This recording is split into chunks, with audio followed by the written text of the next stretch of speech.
Ravi, we're talking about, can man live without God? If people choose to live as if God doesn't exist, there are ramifications. Give us a summary of where we're at, and let's continue.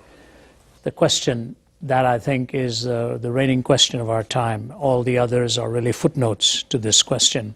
Can man live without God? My 4 points were that, and I think there are actually a lot more, but if you take just these 4 that define our lives, I said the loss of a point of reference for moral absolutes, that you really are governing your own life by whatever your conscience tells you or what your intuition tells you. Now, the problem with that is, in a world with so many different cultures, so many different religious perspectives, so many different forms of education, you're on a collision course at that point, because what is good for one may be a cursed thing to another, and vice versa. So we need to have a moral absolute that is objectively true for all of us.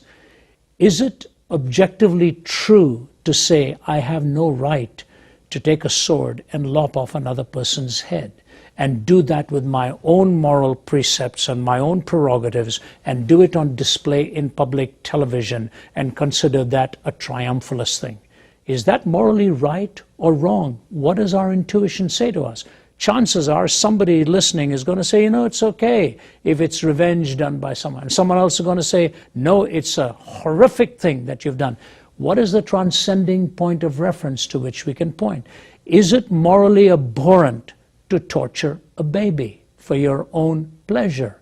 And if so, where do we get that objective moral value from? So the fact of the matter is, we need an objective standard by which we point. Scientifically speaking, you can't have your own law of gravity, and I have my own law of gravity. You have your own law of thermodynamics, and I have my own laws of thermodynamics. No, there are specific laws and precepts that are given. So it is in a moral universe, which is what this world is. So we need that objectivity. Secondly, the question of meaning.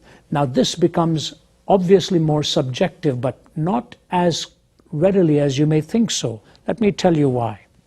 Recently, a founder of an atheistic society against religion passed away. As you and I are speaking right now, it just happened a few days before. And interestingly enough, she was an atheist, followed the Bertrand Russell dictum that when she was put into the soils, her body was going to rot. That's what prompted her daughter to make the statement that for my mother, because death is the end and the body rots, therefore life is precious. Now, I found that fascinating. That's not what she was actually meaning. What she meant was her life was precious because she raised millions of dollars in the obliteration of other lives in the womb. And so I say, if you really think life is precious, what prompted you to fund the elimination of thousands of... Now, I know those are painful questions, but it is a legitimate question when somebody makes the statement that life is precious. So I believe life is precious, but I believe all of life is precious because all of life has intrinsic value, not extrinsic value given by government or state or culture. Now, the only way we can talk about intrinsic worth is if we are created by God Himself, an entity of essential worth. Life can only have meaning and purpose if life has essential value and then has purpose and significance. So I think these two realities for the non-theist or the atheist or the anti-theist are really unanswerable questions. Oh, I know they try to answer them, that we have to live and let live. You've seen what tolerance has done in our time. What it really means is A's view is valuable, B's is dispensable. No.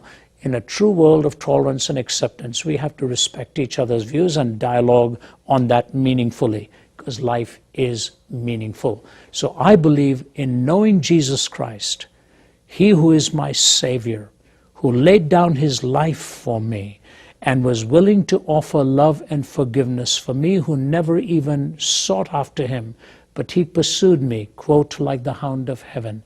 And there in that hospital bed, as I tried to take my life, found out that my life was meaningful not because I was an A student or a B student or a C student, but my life was meaningful because I was a creature created imago Dei, in the image of God. My moral reasoning and my essential worth comes to me from my Creator. That alone enables me to pursue His purpose and His pattern and His design for my life. Yeah, Jesus Christ also gives us hope beyond the grave, and without Jesus Christ, you have no hope beyond the grave. Talk about that. Hope is something we all long for. And John, in Jesus Christ, this is the most beautiful thing about the gospel: the resurrection from the dead, the transformation of three lives. Thomas, who sees the risen Lord, ho kuriosmu, ho theosmu, my Lord and my God. The transformation of Saul of Tarsus to the Apostle Paul, who writes 1/3 of the New Testament, and then his brother James. Hope beyond the grave redefines everything. Billy Graham was talking to Konrad Adenauer once. As Adenauer was looking out of the window, Dr. Graham told us the story around a table. And Konrad Adenauer looked at him and said, Mr. Graham, do you really believe Jesus Christ rose again from the dead? And Billy Graham said, Mr. Adenauer, if I didn't, I would have no gospel to preach. He said there was silence. And then Konrad Adenauer said, you know, Mr. Graham, outside of the resurrection of Jesus Christ, I know of no other hope for mankind. I know when I die, I will be with Him and also be with my loved ones who have known Him and trusted Him. Trust Him where you are. He gives you hope not only for the future, hope for now, meaning for now, and the moral ground on which to define your life.